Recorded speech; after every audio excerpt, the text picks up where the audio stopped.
တချမ်းဆိုကဘာလဲတချမ်းဆိုကဘယ်လိုဖြစ်လာတာလဲဖို့ငယ်ဆုံးလေးဖြစ်တဲ့စိတ်နေသမီးလေးသူ့ဇာတာဟာ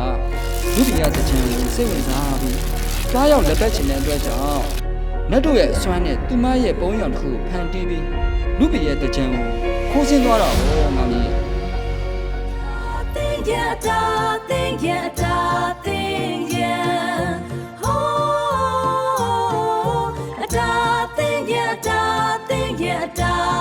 မလုံးရေဘောလုံးကြဖို့ပါဝင်ကူညီလောအားပေးကြပါဗျို့ရေမာဘောမုံလုံးလေးတွေရေမာဘောစောင်းစားလို့နေသည်ကြည်သမ်းမအောင်ကွာအသားရည်ရဲ့ထဲဝါတပ်ပမှုနဲ့ရှင်တို့တရားမင်းရဲ့ပရပိုက်ထဲမှာအထက်မဲ့ခံမှာမကြောက်ဘူးလား